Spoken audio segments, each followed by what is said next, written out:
Hey guys, welcome back to the channel. In today's video, I've been asked to do basically a beginner's video of, say you just power on the Toolmaster Pro for the first time.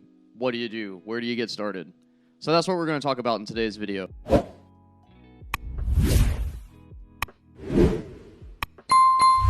Before we get started today, if you're interested in supporting the channel and also supporting yourself, consider checking out my Patreon via the link below.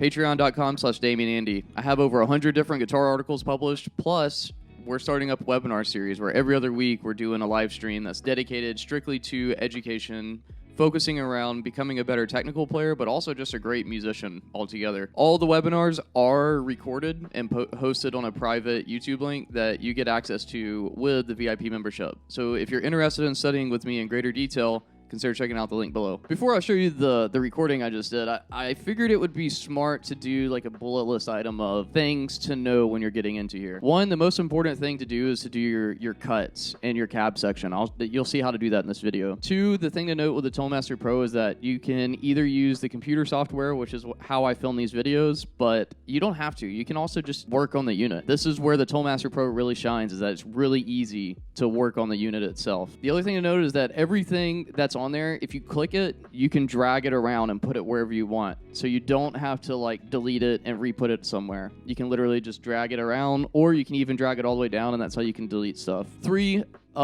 your cab section is just as important as your amp section. Whenever you're getting started, you can either just use the combo amps and just use what Fender gives you, or you can like choose to dedicate yourself to one cab or impulse response, depending on what you want to do. You're going to hear me talk about this in detail in this video. It's really up to you, man. Just have fun. And that's the most important thing, is to realize that in the digital world, you basically have access to a studio. So what we have access to on the floor, guys from like the 70s and 80s had to go pay big money to get access to, oh, I wonder what this sounds like through a JVM or a Princeton, or, you know. So it is overwhelming at first. Have fun with the presets. Once you're comfortable with the presets, then start working about creating your own amps or your own tones. What I would sincerely recommend you consider doing when you're ready to build your own tones is to look at the end of this video, there's going to be a playlist that's my Toolmaster Pro playlist of all the videos I've made so far. What I would highly encourage you to do is to pull up one of these videos and say, oh, wow, I like the way this sounds, and then go from the very beginning of the video and build the preset with me. Replicate exactly what I did. Then what you can do is save it,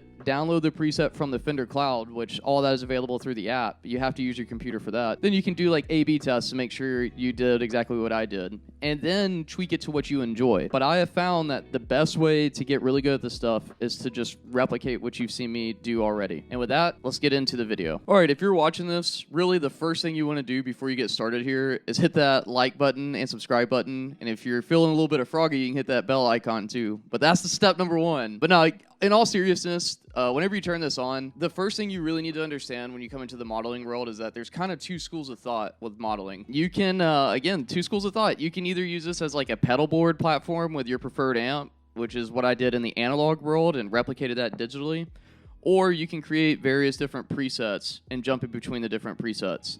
However, that school of thought is going to take a little bit more configuration than using this as a pedal platform. So the first thing I encourage you to do is just mess around with some of the presets in here. You'll notice that the volume is going to be a little bit all over the place. I don't know why Fender does this. So if you were running through, like I'm running in stereo right now with the FR cabs, first thing you're going to do is increase your preset volume. It doesn't have to be 100%. I just left it here whenever I first got started. But again, that's just down here at the bottom at preset settings and 100%. Some of my favorites that you'll probably want to spend some time with is, I enjoy the deluxe reverb. I would probably change this royal tone pedal to something else, but that's up to you. To do that, if you do want to replace it, just click a pedal and hit replace. And then you can also come in here and hear what the pedal sounds like. And if you actually have the unit on, you can manipulate it on the fly before you confirm that you actually want that pedal. That's interesting. I didn't confirm, and it kept that pedal on there. So I don't know why this is here, actually. Oh, that's a bug. Look at that. Well, that'll probably be fixed in a different loadout, I'm sure. Yeah, because you see, you click it, it's keeping it on there. It's not supposed to do that. But we're still on firmware 1.0 or 1.2, so just know there are some quirks with it. If you don't save it and you come back, then it'll still be here. Some of my favorite presets at the very beginning, I enjoy the deluxe reverb one. I love that the deluxe reverb is the first amp preset that you see, because that's the best amp ever made, in my opinion. It does everything. I've done everything from metal to theater with it. The Eddie Van Halen O2 is really good. Again, you're probably going to want to increase your volume preset. You see here, I have it at 85%. And if you're interested in volume, understanding volume on this unit is going to be really tricky at first. I have an entire video dedicated to just volume and gain staging. So if you're struggling with volume, check out that video after this. 1 and 2 are really good. I would say the other one that I really enjoy is the cliff diving. This is a little bit more like your Eric Johnson type vibe, but it's an amazing preset. I use this all the time. Another one that I really enjoy a lot is the Chicken Pickin' 14. This isn't just country. You can use this on anything, but this really shows you the power of the Toolmaster Pro. And I went in, I put in the Maximus drive so I could not just do chicken picking stuff. But what I would recommend doing whenever you're getting started with these is to go through each preset and pay attention to what everything's doing so you can reverse engineer it when you're ready to start making your own tones. Because really what I would recommend for a brand new person getting into this is just play around with the presets that are created and so you can start building up like a catalog of, oh wow, this is what this effect is, this is what this does. All that will pay dividends in the long run because there's so much in here, and this is true with any modeler. So even if you don't have the Toolmaster Pro but you just enjoy watching my Toolmaster Pro videos, all this relates to every single modeler out there. The difference is the interface and how you're actually doing this. I love that I can actually see these pedals and have quote-unquote virtual pedals here. The other thing is if you click here, this is called parallel programming. I have, again, everything you see that I've talked about so far. If you're interested in looking at it in greater detail, I probably have a video out on it. And if I don't, let me know. But here's where we do parallel programming. So basically you can split your signal path and then you can do panning. So this is a stereo rig where your Vox amp is going out left. What is it, 30 I think is on here? Yeah, like 18. Not much at all, but just enough panning. And then they have the Princeton up top. Also, their delay is only on the bottom signal. So this is just a good preset to kind of figure out what's going on. I think whenever you get started, you will probably have to program your expression pedal. It's been a minute since I've done just like a stock thing because I have everything wired up. So if you have the expression pedal, you are going to have to program it on the different presets. So if we're looking at the Unchained, for example, all you want to do is just set it up like this. You just go to toe switch on yours and you hit add, and then you'll also do the same thing for expression. And if you're using different expression pedals, this is where you can do multiple different things with it. All right, let's talk about if you want to jump into the world of building a preset. Here are like the biggest things to get you going. The first thing I would recommend you do is consider splitting out your amp head with your cabinets. I use a custom IR. If you're interested in getting the same IR that I get or that I use, you can use one of the links in the bio, and I think the code is Damion2. It gives you $2 off. You have to buy this, but it's just a custom IR. You can use whatever you want. You don't have to use custom IRs. Where I enjoy using a custom IR is that it's kind of like I come into digiling from the tube world, and I know how my deluxe reverb sounds with like my always on pedal, which was the Plexi Boost by Exotic Pedals. That right there is like my standard. So when I am judging if a new pedal is going to live on my pedal board or not, I know what I enjoy from like a standard sound, right? I find that if you use an IR, and it doesn't have to be one like this is just what I use. It's really up to you. But what I would recommend you do is pick one and master it and really understand it. So if you're not going to get a custom IR of your choice, consider checking out something like the Deluxe. This is based off of a Jensen speaker.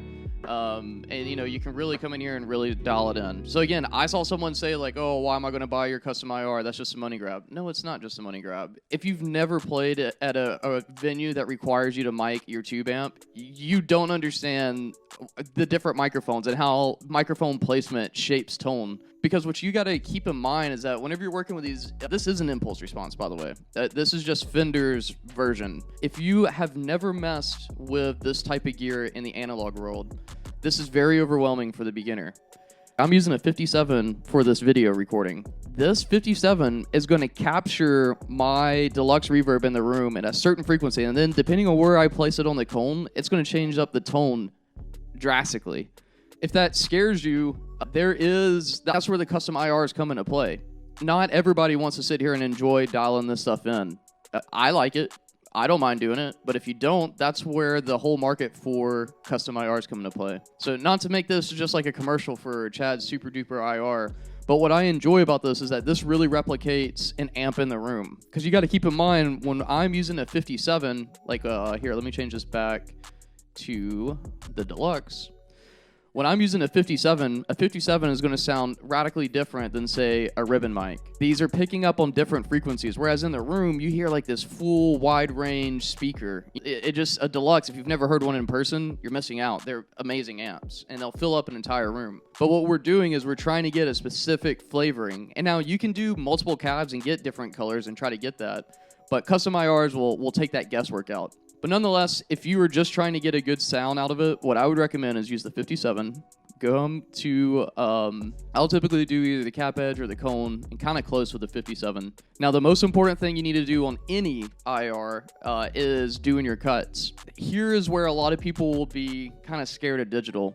In the digital world, we can work from a full range of frequencies, whereas on an analog world, it's going to automatically compress your guitar signal. So your pickups might pick up 80 hertz to 20k hertz, but your amp signal is going to compress it down to, depending on your amp, anywhere from 5 kilohertz up to, I think I saw some amps that have as high as 10 kilohertz. So it depends on, again, the sound that you're replicating. But typically what I recommend you start is 80 hertz on the low end, and then drop this down to like 8.4, 8.5. But again, the way you're going to get in to be able to do this on any preset is click on the cab section, and then you want to come in here to your low cut filter and your high cut filter.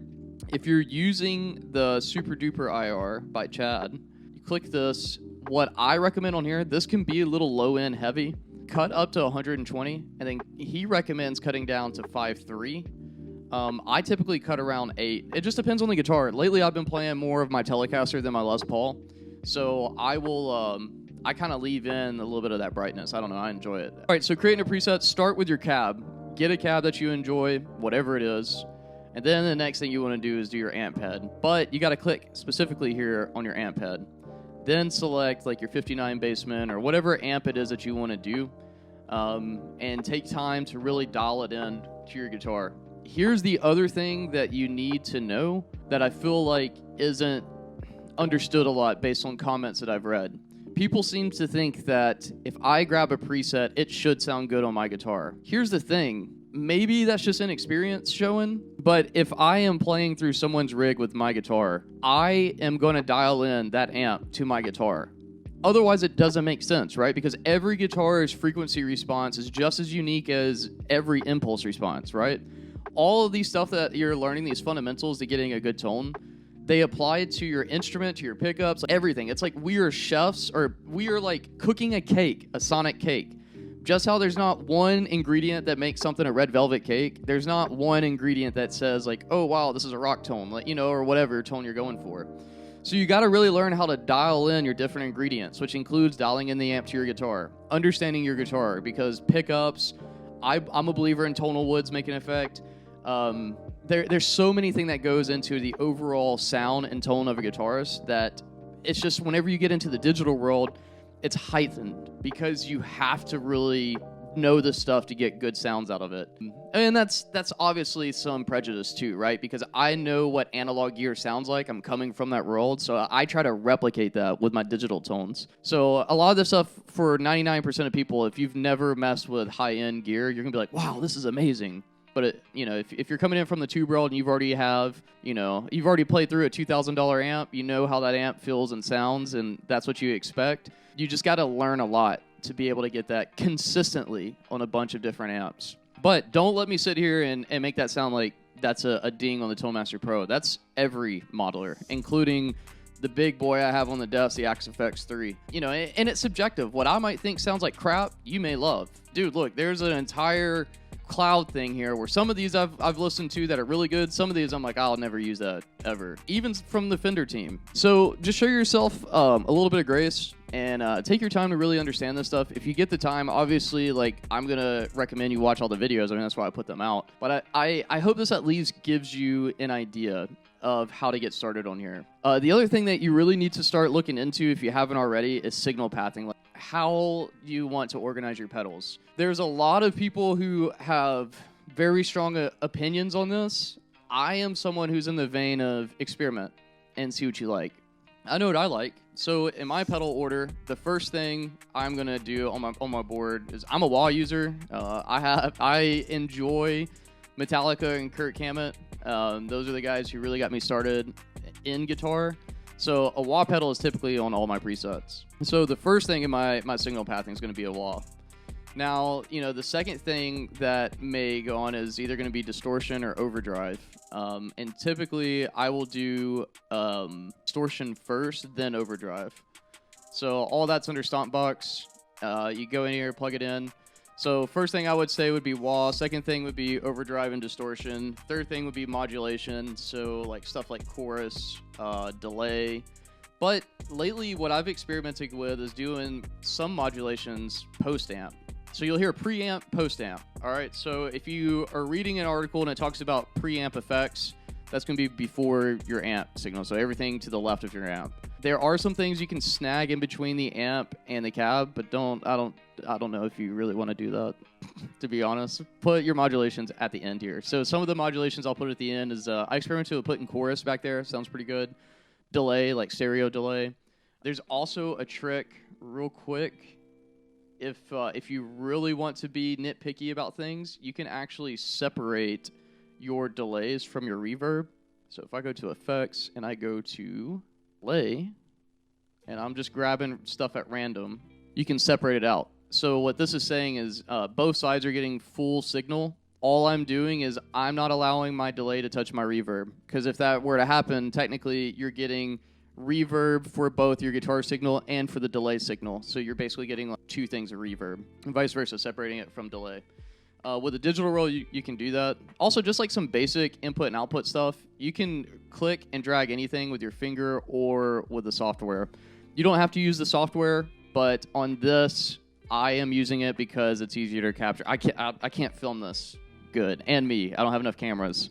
So don't feel like you have to use the computer software. I enjoy using the software, but again, it's just up to you. What I enjoy about the Tone Master Pro that I don't have with, say, like my Axe FX 3 is I'm comfortable making adjustments on the fly. Other stuff, like with the Axe FX 3, that kind of makes me squirmish because the UI is just, I don't have to say anymore.